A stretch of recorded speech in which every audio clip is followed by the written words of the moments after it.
What's up, YouTube and podcast? I hope that you're doing well. How's it going? It's interesting, isn't it? I feel like, so this is day 26 of lockdown for me. We started a week before, obviously, and I'm starting to get used to it. Starting to get okay. I actually had to go out earlier today, and it was tricky. It was I didn't want to do it. Put a face mask on, put gloves on, got there. Turns out we didn't actually need to go there because the thing I went to pick up, we hadn't ordered. Ooh, so if you do follow the daily lockdown lowdown videos, that one will be coming to a screen near you. But right now, we're back to Ask Dan. There's only been one question this week, so I don't know whether that's a combination of no one's got any questions they want answering, or no one values my opinion. Either way, I will. Or sorry, there have been a few questions, but they were not ones that I feel would be relevant to share without people's permission, even though they're all anonymous, or they can be anonymous. I just feel like I'm openly talking about people's lives without their permission, so probably shouldn't do that. So, this is going to be quite a short one. And before I go on to the singular question, I want to talk about empathy. Because, for those who are connected with me on LinkedIn, you might have seen a post that I put out that's got quite a lot of traction, just had over 100,000 views, a lot of interaction on it, where I'm basically just sick to death of this attitude that seems to be coming from young single guys that is, if you don't end this lockdown and come out the other side of it with having learnt a new skill or done some education or whatever it might be, then you're not time poor, you're discipline poor. And I just think I get where the message is trying to come from. And for some people, that kind of, tough love might work. But a lot of people right now, regardless of whether you have kids or not, are just trying to survive. And I think adding in an extra layer of, hey, here's this new thing you can be failing at, I just don't like it. So I just wanted to talk about that for a minute. And the reason I don't like it is because every single one of us, even if we have a similar setup, is going to have vastly different experiences. So there'll be people listening to this or watching this who, like me, have 2 children and live with their partner and are working and whatever it may be. But the way that I'm dealing with that will be different to how you're dealing with that. And then there's obviously a whole host of different ways and connections and combinations of that setup.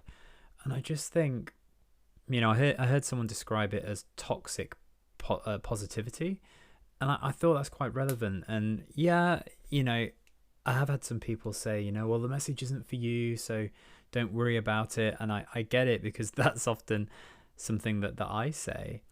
It's not for me, but also I will read that and think, whatever. But there are people who will read that and think they're failing, who are really struggling. And so I just, people are going to do what they want. People are going to say what they want. I just want us to all realize that it could be tough, and it is tough for a lot of people. So going in with a super hard message around you're failing if you're not doing this, there's enough people, myself included, already worried that we're failing enough as it is. So don't add extra things in there. Right. So on to the one question. It's nothing to do with parenting.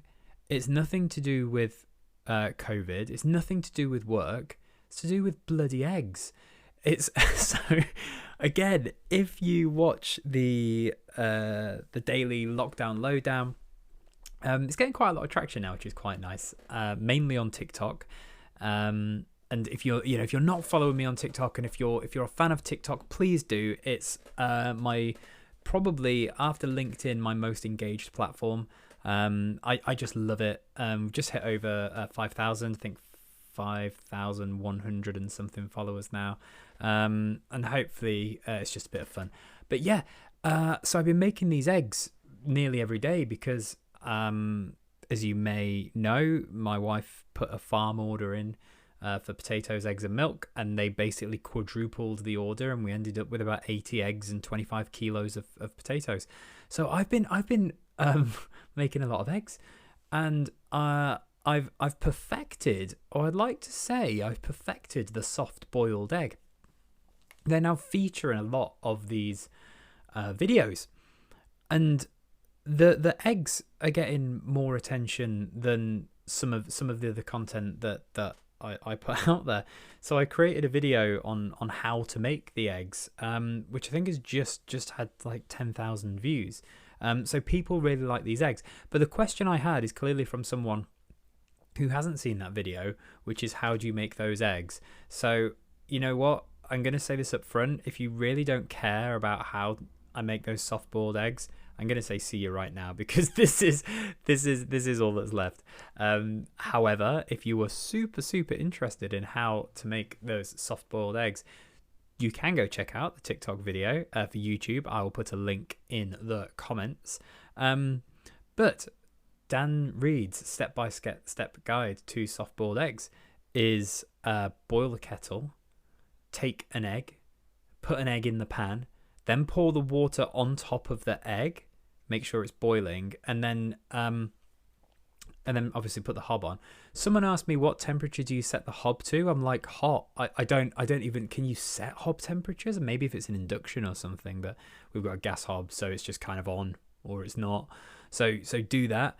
The trick is depending on the size of the egg. So you want to set a timer for 5.5 minutes for a medium egg and 6 minutes for a large egg. So do that, and that'll have a really hard shell, or well, not a hard shell, but a solid shell and a really runny yolk.